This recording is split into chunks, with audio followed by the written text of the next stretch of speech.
மக்கள் நிருபர் நேயர்களுக்கு வணக்கம். தமிழகத்துக்கு மோடி வருகை. மோடிகை வர்றது மதுரையில தான் ஒரு கூட்டம் நடக்குன்னு முதல்ல ஆரம்பத்துல ஒரு பிரச்சாரம் பண்ணியிருந்தாங்க. மதுரையில மோடி வந்து ஒரு பொதுக்கூட்டத்துல கலந்துக்குவாருன்னு இந்த இடைச்சர்களா திருப்பரங்குன்றத்தை சேர்த்தி இருக்கிறாங்க. காலையிலேயே மோடி வந்து திருப்பரங்குன்றத்துக்கு போயிட்டார். அங்க போய் ஆட்களுடைய காலில் இருந்தா கூட பாஜகவுக்கு ஓட்டு கிடைக்கும். ஆண்டா ஆண்டவன் காலில் விழுந்து ஓட்டு கேட்டா பாஜகவுக்கு ஓட்டு கிடைக்குமா? சாஷ்டாங்கமா மோடி அங்க போய் விழுந்து முருகன் அருள் கேட்கிறார். எங்களுக்கு வந்து நீங்க பாஜகவை நீங்க தமிழ்நாட்டுல கால் ஊனருக்கு நீங்க வழிவகை செய்யணும்னு சொல்லி முருகன் கிட்ட இவர் காலில் கீழே உளுந்து சாஷ்டாங்கமா உளுந்து கேட்கிறார். முருகன் கண்ணை முழிச்சு பார்த்துக்கிட்ட இருந்திருப்பாரு அவரு. தமிழ்நாட்டு உங்களை கொண்டாந்து விட்டா எங்களை எல்லாம் நீங்க என்ன பண்ணுவீங்க, எங்க ஆட்கள் என்ன பண்ணுவீங்கன்னு சொல்லி முருகன் வந்து கற்பனையா நினைச்சுக்கிட்டு இருந்திருப்பார்.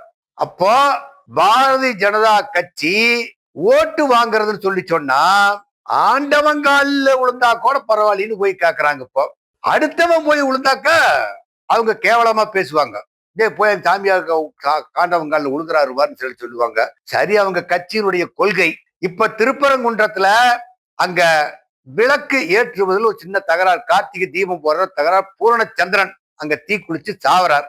அந்த இறந்ததற்காக வேண்டி அவருடைய வீட்டுக்கு போய் துக்கம் விசாரிக்கிறார் பாரத பிரதமர் மோடி அவர்கள்.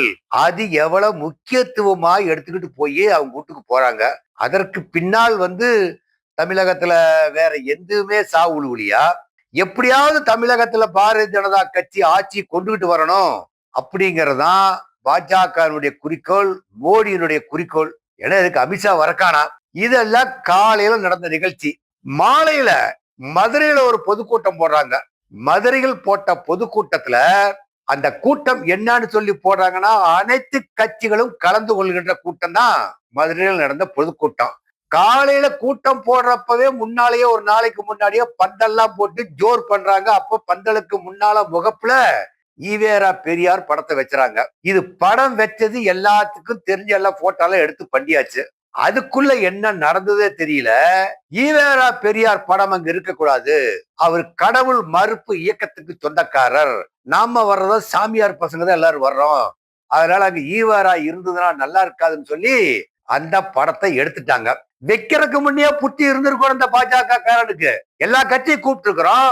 அப்ப அனைத்து இந்த அண்ணா திராவிட முன்னேற்ற கழகம் எந்த கட்சி கூட்டணி நம்பி எந்த கொள்கை பின்பற்றிட்டு இருக்குது?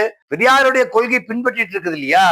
இது காலையில் எடுத்த உடனேயே பெரியாருடைய படத்தை எடுத்தோன்னையும் தமிழிசை சவுந்தரராஜன் சொல்றாரு, கூட்டம் நடத்துகிறவர்கள் முடிவுதான் அது, அந்த முடிவுல அங்க வேணா படம் வச்சுக்குவாங்க, வேண்டாம்னா எடுத்துருவாங்க. நீங்க அந்த மாதிரி வேணும் வேண்டாம் எடுக்கிற மாதிரி இருந்தா அனைத்து கட்சி கூட்டத்தை கூட்டி இருக்க கூடாது. நீங்க தமிழக பாஜக பொதுக்கூட்டம்னு போட்டிருந்து நீங்க யாரு படத்தை வேணாலும் கொண்டு போய் தலைக்கு மேல வச்சுக்கலாம். நீங்க வந்து எல்கே அத்வானியே மறந்தவங்க தான், வாஜ்பாயே மறந்தவங்க தான்.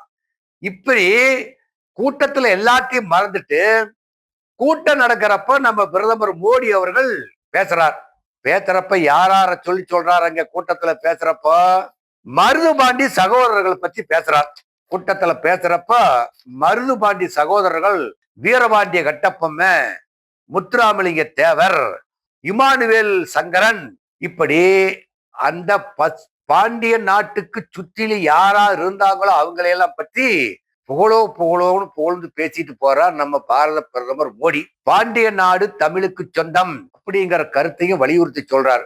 நீங்க எல்லாத்தையும் சொல்லிட்டு கடைசியா நீங்க என்ன சொல்லி முடிக்கிறீங்கன்னு சொல்லி சொன்னா, தேசிய ஜனநாயக கூட்டணி தமிழ்நாட்டில் ஆட்சி அமைக்கும்னு சொல்லிட்டு நீங்க கூட்டத்துல பேசுறீங்க. இப்ப இதை கேட்டுக்கிட்டு இருந்தவங்க எல்லாம் யாருன்னு சொல்லி சொன்னா, எடப்பாடி பழனிசாமியும் கேட்டுக்கிட்டு இருக்கிறார். மேடையில உட்கார்ந்து கேட்டுட்டு இருக்கிறாங்க. எடப்பாடி பழனிசாமி தான் அனைத்து இந்த அண்ணா திராவிட முன்னேற்றங்களை தனித்து ஆட்சி அமைக்கும், அவங்க தலைமையில தான் கீழே இருக்கணும், தனி அறுதி பெரும்பான்மை பெற்று ஆட்சி அமைக்கும்னு எடப்பாடி பழனிசாமி அவர்கள் சொல்லிட்டு இருக்கிற கருத்துக்கு மாறா சொல்றார். இப்போ அந்த கூட்டத்துல கலந்துகிட்டவங்களை யாரான்னு சொன்னா, அதிமுக கூட்டணி, அதாவது தேசிய ஜனநாயக கூட்டணி, தமிழ்நாட்டுல மொத்தம் 13 கட்சி கூட்டணி. அனைத்து இந்த அண்ணா திராவிட முன்னேற்ற கழகம், பாரதிய ஜனதா கட்சி, பாட்டாளி மக்கள் கட்சி, அமமுக கட்சி, புதிய நீதி கட்சி, இந்திய ஜனநாயக கட்சி, தமிழக மக்கள் முன்னேற்ற கழக கட்சி, பெருந்தலைவர் மக்கள் கட்சி, உழைவர் உழைப்பாளர் கட்சி, அகில இந்திய பார்வர்டு பிளாக் கட்சி, இப்படி மொத்தமா 13 கட்சி கூட்டணி. இந்த 13 கட்சி கூட்டணியில வந்தவங்க பேரை ஒருத்தர் இல்லாத மனப்பாடமா உச்சரிச்சுட்டு போறாருங்க மோடி அவங்க. இப்ப எல்லாத்துக்கும் எடப்பாடிக்கு அங்க ரோசம் வந்திருக்கணும். மற்றவங்க எல்லாம் கூட்டணி ஆட்சி அமைச்சா ரொம்ப சந்தோஷம்னு சொல்லிட்டு இருப்பாங்க. ஆனா எடப்பாடி அவர்கள் அப்படி சொல்லுவதற்கு வாய்ப்பு இருக்காது. அவர் இதுக்கு முன்ன பேசுற கூட்டத்தில் தனியா ஆட்சி அமைக்கிறோம், தனியா ஆட்சி அமைக்கிறோம் சொல்லிட்டு இருக்கிறாங்க. இப்ப தினகரன் கூட இருந்தே குழி பறிச்சுட்டு இருக்கிறார். இப்போ அனைத்து இந்த அண்ணா திராவிட முன்னேற்ற கழகத்தினுடைய இலைகள் செல்லெடுத்து போச்சுங்க. இலை பச்சை பசேன்னு இருந்த இலை இப்ப இவங்களை எல்லாம் கூட்டணி சேர்த்தி மோடி கொண்டாந்து இப்ப தமிழ்நாட்டுல பேச வச்சு தேசிய ஜனநாயக கூட்டணி ஆட்சி அமைக்கும் சொல்றத பார்த்தா அனைத்து இந்த அண்ணா திராவிட முன்னேற்ற கழக பச்சை பசேன்னு இறக்கிற இலைகள் செல்ல அரிச்சு காஞ்சி சருகா போயிடுச்சு. இப்ப இது யாருக்கு என்ன அடின்னு சொன்னா அதிமுக தான் பேரிடி. தினகரன் ஏற்கனவே அதிமுக எப்படா அண்ணன் ஜாகுவா தின்ன காலியாகுன்னு உட்கார்ந்து இருக்கிற நினைப்புலதான் தினகரன் இருந்துகிட்டு இருக்கிறாங்க. இப்போ மருத்துவமனை ராமதாஸ் அவர் இருக்கிறாரு. கூட்டணி கட்சியில் இருக்கிறவங்கள எல்லாமே மருத்துவர் ராமதாஸ் 11 மெடிக்கல் காலேஜ் ஊழல் பண்ணான்னு சொல்றாங்க. அமமுக தினகரன் ஊழல்னு சொல்றாங்க. ஐஜேக்கு பாரிவேந்தன் ஊழல் சொல்ல, ஏசி சென்னும் புதிய கட்சி எல்லாத்தையும் ஊழல் சொல்லி இவங்க கிட்ட கட்சியில் சேர்ந்தா மோடி கட்சியும் சேர்ந்து இந்த கங்கை தீர்த்தத்தை தெளிச்சுட்டு எல்லாத்தையும் புனிதனாக்கிட்டு விட்டாங்களா. இப்போ அண்ணா திமுகவுக்கு கட்சி தமிழ்நாட்டில் வலுவிழந்துதான் இருக்கிறது. எடப்பாடி பழனிசாமி அவர்கள் கோட்டை விட்டுட்டாங்க. எங்கெங்க கோட்டை விட்டாங்கன்னு கேளுங்க. தேசிய முற்போக்கு திராவிட கழகத்தை இழுத்து பிடிச்சிருக்கணும். 2வது பன்னீர்செல்வத்தையும் இழுத்து பிடிச்சிருக்கணும். சசிகலாவையும் இழுத்து பிடிச்சிருக்கணும். இப்ப எல்லாமே தனித்தனியா போயிட்டாங்க. இப்ப ஓபிஎஸ் தன்னுடைய வாழ்க்கையை தேடி அவர் திராவிட முன்னேற்ற கழகத்துல போய் அவர் ஐக்கியமாகிட்டார். அவரு ஒரு எம்எல்ஏ ஆகணும், அவரும் அவரை சேர்ந்தவர்கள் எம்எல்ஏ ஆகணுங்கிற குறிக்கோள்ல அவரு போயிட்டார். இப்ப அண்ணா திமுக பில்டிங் ஸ்ட்ராங்கா இருக்கலாம் கூட்டணியில, ஆனா பேஸ்மெண்ட் வீக்கா இருக்குது. ஓட்டு இல்லாத கட்சி. இப்ப தமிழ் மாநில காங்கிரசுக்கு தமிழ்நாட்டில் எத்தனை சதவிகித விழுக்காடு ஓட்டு இருக்கும்? அன்புமணி ராமதாஸ் தலைமையில் இருக்கக்கூடிய கட்சிக்கு எத்தனை ஓட்டு இருக்கும்? புதிய நீதி கட்சிக்கு எத்தனை சதவீத ஓட்டு இருக்குது? இந்திய ஜனநாயக கட்சிக்கு எத்தனை ஓட்டு இருக்கு? தமிழக மக்கள் முன்னேற்ற கழக ஜான் பாண்டியன் கட்சிக்கு எத்தனை சதவீத ஓட்டு?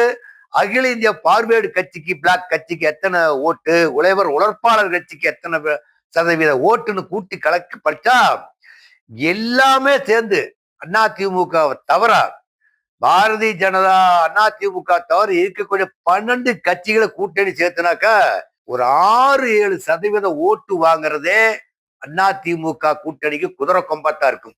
அதிமுக கூட்டணி 25% ஓட்டு இருந்தாலும் ஒரு 31% ஓட்டு தான் கைவசம் வச்சுக்கிட்டு இருக்குது. இந்த சமயத்துல இருக்கக்கூடியவர்கள் எல்லாம் அதிமுகவை ஒழிச்சு தமிழகத்துல மூடு விழா பண்றதுக்கு தான் காத்துக்கிட்டு இருக்கிறாங்க. இப்ப அதிமுகங்கிற ஒரு கட்சி தமிழ்நாட்டுல இல்லைன்னு சொன்னா திராவிட முன்னேற்ற கழகத்தை எதிர்த்து பேசுற அளவுக்கு எந்த கட்சியுமே கிடையாது. அதிமுக ஒண்ணுதான் தகுதி வாய்ந்த கட்சியாக கருதப்படுகின்றது. இப்ப அதிமுகவுக்கு 2026ல அதிமுகவை செல்வ செழிப்போடு ஜெயிக்க வைக்கலாம்ங்கிற எண்ணம் இந்த இருக்கக்கூடிய கூட்டணி கட்சிகளுக்கு கிடையாது. அதுக்கு தகுந்த மாதிரி எரியிற கொல்லிக்கட்டையில எண்ணெய் ஊத்திட்டு போற மாதிரி மோடி அவர்களும் தேசிய ஜனநாயக கூட்டணி ஆட்சி அமைக்கும் சொல்லிட்டு போறாங்க. நீங்க பல்வேறு திமுக ஊழல் குற்றச்சாட்டை நீங்க பேசலாம். மேடையில பேசுறப்ப நாங்க அந்த திட்டத்தை நிறைவேற்றணும், நிறைய திட்டத்தை நிறைவேற்றி தமிழ்நாட்டுக்கு இத்தனை காலேஜ் கொடுத்தோம், பணம் கொடுத்தோம், அதெல்லாம் திராவிட முன்னேற்ற கழகம் ஒரு 30% அதை நிறுத்தி வச்சிருச்சு, தெல்லாம் கொடுக்கல. நாங்க வீடு கட்டுறதுக்கு 3 லட்சத்துக்கு சில்லற வீடு கட்டி கொடுத்தோம், 6 லட்சத்துக்கு இலக்கா வச்சோம். இத்தனைக்கு இலக்கா வச்சு திராவிட முன்னேற்ற கழகம் சரியா பண்ணலன்னு சொன்னா அவங்க ஒரு தரப்புல என்ன விளக்கம் சொல்லுவாங்கன்னு அவங்க எல்லாம் தண்ணியில விளக்கம் கொடுத்துட்டு போயிடுவாங்க. நீங்க 1008 சொன்னாலும் தமிழ்நாட்டுல பாஜக கால் ஊன்ற அதிமுகவை அமுக்கிறதுக்கு தான் இருந்துகிட்டு இருக்குது. அதிமுக தற்பொழுது ஓட்டு வங்கி குறைவாத்தான் இருக்குது. இத விஜய் ஓட்டு வங்கி அதிகமா இருக்குன்னு காமிச்சிட்டு இருந்தாங்க. என்னைக்கு சங்கீதா பிரச்சனை உண்டாச்சோ அன்னைக்கு விஜயினுடைய ஓட்டு சதவீதம் குறைஞ்சு போச்சு. இப்ப விஜய் ஓட்டு விட்டு வெளியே வர்றதுக்குள்ள எலெக்ஷன் முடிஞ்சு போயிடும். இந்த சமயத்தை அதிமுக சரிவர பயன்படுத்தி இப்ப நீங்க திமுக பத்தி கூட திட்ட வேண்டாம், அவனுக்கு போடுற ஓட்டு அவனுக்கு போடுவான். இப்ப அண்ணா திமுக வந்து விஜயனுடைய ஓட்டை நீங்க பிரிக்கணும். ஏன்னா உங்களை கூட்டு சேர்த்துல. ஏன்னா உங்களோட நீங்க யாரு கூட்டு சேரவான்னு நினைச்சீங்களா போய் திமுக சேர்ந்துக்கிட்டாங்க. நீங்க விஜய் சங்கீதா பிரச்சனையை பெருசா எடுத்து தமிழ்நாடு முழுக்க விஜயனுடைய இமேஜை குறைச்சீங்கன்னா தான் அண்ணா திமுக ஓட்டு வங்கி கூடும். நன்றி, வணக்கம்.